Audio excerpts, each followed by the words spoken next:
In a world where Port Charles never sleeps, the residents of General Hospital are once again rocked to their core. Secrets are weaponized, allies turn into enemies, and heroes fall prey to their darkest instincts. But nothing is more shocking than the latest twist. Dirty Drew Kane has a new target, and this time, the consequences may be too catastrophic to undo.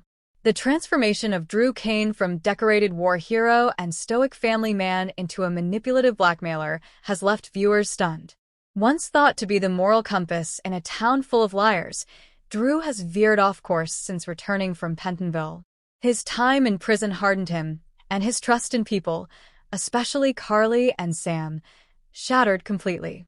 In the latest episodes, Drew has been operating under the radar, using the YLQ infrastructure to dig up dirt on the people he once called friends. But his thirst for vengeance goes beyond emotional wounds now. He wants power. He wants control. And above all, he wants obedience. After orchestrating Willow's shooting to frame Nina and eliminate Michael's influence at YLQ, Drew now feels unstoppable. With the Quartermaines too fractured to notice and Carly reeling from the fallout, the path is wide open for him to enact his most twisted scheme yet. The next person in Drew's crosshairs is none other than Anna Devane. A decorated former spy, current deputy mayor, and still grieving the fallout from Valentine and Charlotte's betrayal, Anna has barely recovered from recent emotional blows. Drew, cold and calculating, sees her vulnerabilities as an opportunity. Why Anna? Simple. Drew needs access to high-level WSB intelligence. Since Anna still has connections that extend internationally, Drew plans to blackmail her into giving him access to surveillance files and encrypted spy communications. His interest isn't in espionage, though. He's hunting something or someone. And that someone is Jason Morgan. Drew believes Jason faked his own death and is hiding under WSB protection. Anna may know the truth, and Drew is prepared to go to any lengths, even destroying Anna's legacy, to force her hand. It begins with a simple envelope on Anna's doorstep. Inside, surveillance photos of Anna's meeting with Valentine the night Charlotte was hospitalized. Accompanying them is a digital copy of a forged WSB transcript that implies Anna traded state secrets to keep Valentine out of prison. Anna, of course, knows this is false, but she also knows how easy it would be for public opinion and internal investigations to spiral out of control. A burner phone rings in her purse. Drew's voice, altered, comes through with chilling clarity. "You have 3 days to give me the WSB server key. If you don't, the entire world finds out what you did to protect Valentine." Anna is stunned. Who is this? Someone who knows what it's like to be betrayed, and who's tired of letting it slide. Anna doesn't sit back. She contacts Jordan Ashford, her trusted ally, and sets up a sting operation. Together, they hatch a plan to trace the burner phone, but Drew stays one step ahead, rerouting through international towers, covering his tracks with military-grade software. His experience with Navy SEAL operations has made him nearly untraceable. Worse yet, Anna's own WSB contact warns her to stay silent. If she stirs the hornet's nest, she could actually trigger a reopening of the Valentine scandal, real or not. With her back against the wall, Anna reaches out to an unlikely source, Liesl Albrecht. "I know you don't like me, Liesl," Anna says quietly. "But you hate betrayal even more." Liesl smirks. "You're not wrong. And anyone who targets you is just 2 steps away from targeting Brit. So tell me what this bastard wants." With Liesl's help, Anna crafts a fake WSB server key, a decoy. She leaks its location through a back channel designed to lure the blackmailer out of hiding. Meanwhile, Liesl taps into old Cassadine satellites to monitor the location. As the signal pings in, a chilling realization dawns. The person picking up the decoy is Drew Kane himself. Liesl gasps, "That man used to be a hero. What happened to him?" Anna replies, "He died in prison. The one who came back. I don't know who he is anymore." But their trap doesn't go as planned. Drew was prepared.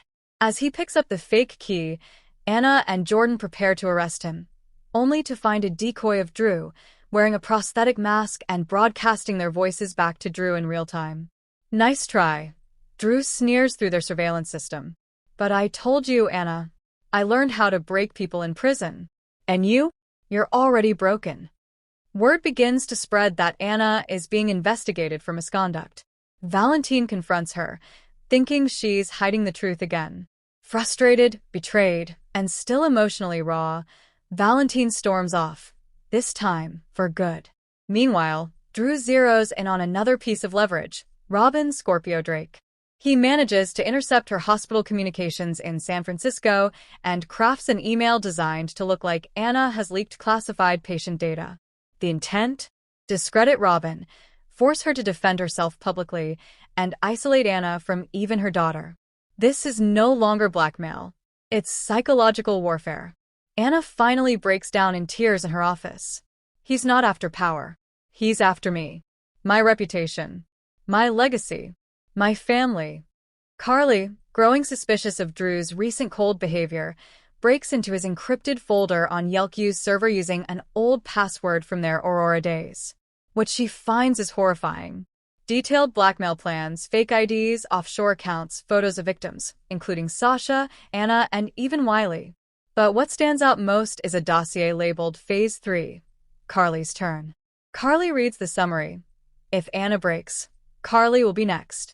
A leaked video of Carly and Sonny's old secret wedding in Puerto Rico, hidden from Drew and Nina both, followed by a bribed judge revoking Donna's custody rights. Carly's hands shake as she realizes she's just another target to him. This isn't about justice or revenge. This is about domination. Carly goes to Jason, who has indeed been in hiding, living under a false identity to protect Danny and scout after his fake death. She tells him everything. Jason, always loyal, returns to Port Charles in secret. He arranges a meeting with Anna, Carly, and Brick. Together, they form a counterstrike plan to trap Drew in the act and turn his own tech against him. Jason's calm, collected voice cuts through the chaos. He thinks he's the only one who can operate in the shadows. But he forgot who taught him how. As Jason prepares to confront his brother, he faces another shocking complication. Danny Kane has been helping Drew. Unaware of the full extent of Drew's crimes, Danny thought he was helping his uncle fix the corruption in Port Charles. He used his coding skills to encrypt the burner phones and route server keys. When Jason finds this out, it nearly breaks him. My son helped his uncle destroy innocent people, but Anna, despite her own pain, helps Jason see the truth. Danny can still be saved. He didn't know. But Drew chooses to be this way. Anna arranges a press conference to announce her resignation as deputy mayor, a bluff. While the press conference airs, Jason, Brick, and Carly track Drew's location. He's set up in a secret server room under the Quartermain boathouse, preparing to leak fabricated files to the WSB and ruin Anna forever. But when he logs in, the screen goes black. Suddenly, footage of Drew's own confession, extracted from his encrypted files by Danny, who finally saw the truth, begins playing on every screen in Port Charles. From the hospital lobby to the Savoy, Drew's words boom. They all turned on me. I gave everything for this town. Now I'll make them bow to me. Police sirens echo through the harbor. Drew tries to run, but Jason steps into the tunnel. End of the road, brother. Drew is arrested, but not before trying one last desperate move, triggering a virus to wipe every server connected to the hospital. Danny intervenes, using his new skills to neutralize the virus, saving the hospital's patient records. As Drew is led away in handcuffs, he locks eyes with Carly. You never really loved me. Just admit it. Carly doesn't flinch. I loved who you used to be. This isn't you.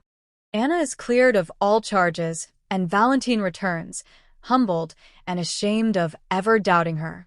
Robin files a countersuit against the medical board and wins. Liesel, impressed by Danny's tech skills, offers him a summer internship in Switzerland.